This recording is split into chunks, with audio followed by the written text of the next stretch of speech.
This paper looked at fomite or contact transmission in a hamster model, where they showed that hamsters could get COVID through intranasal, aerosol, and fomite exposure.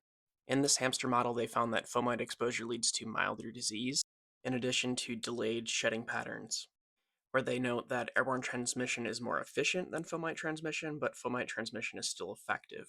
In this study, they had three groups of 12 animals, and for each group, four animals were euthanized on day one post inoculation, four on day four, and the remaining four were monitored until 14 days post infection.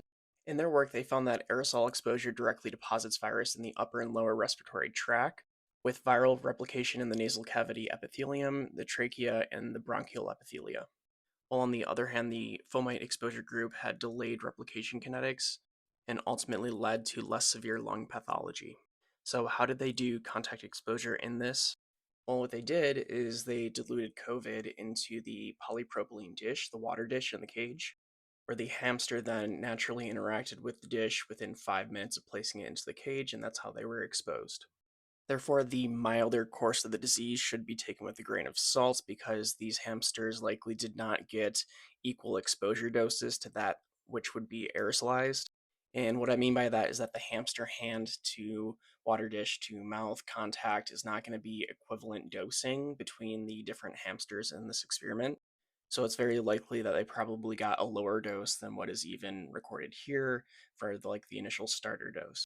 Ultimately, what I'm trying to say is that the takeaway should not be that fomite transmission causes a less severe disease course, but just that it's possible. That's sort of the takeaway. So we have three different exposure modes. We have intranasal. This is taking COVID and introducing it into the nasal cavity of the hamster. We have fomite, where COVID was introduced to the water dish, and then the hamster will interact with the water dish, which will introduce COVID to the hamster. And then we have an aerosol group where they were exposed to aerosolized COVID for 10 minutes. So for our coloring, we have red, which is the intranasal, we have blue, which is the aerosol, we have purple, which is the fomite, and black, which is the unexposed. So within 24 hours of COVID exposure, the intranasal and the aerosol group have high levels of COVID detectable, while those that were exposed through the fomite and the control had no levels of COVID detectable yet.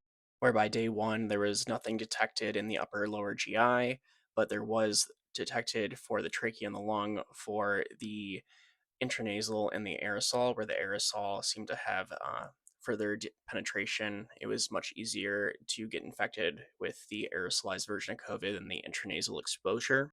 But by day four, we're starting to see a spread where all of the infection modes have COVID detectable, showing in the lung, the brain, and the GI system.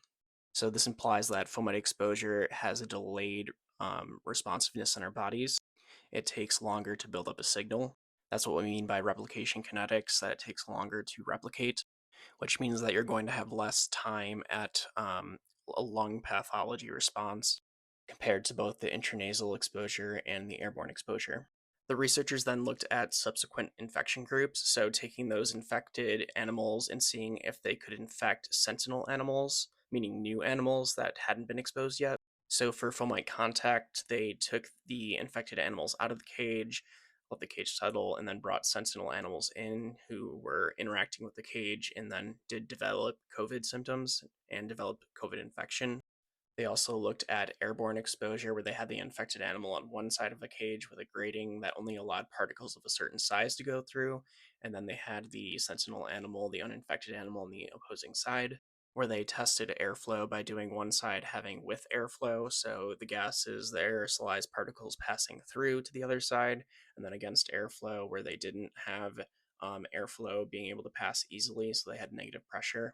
So they tested 8 sentinel animals in these contaminated cages, and 4 out of those 8 ended up developing infection, which confirms that hamster to hamster indirect transmission via fomites can occur. For infection with airflow, where the infected animal's air could easily pass to the sentinel animal, all 8 animals tested got infected with COVID.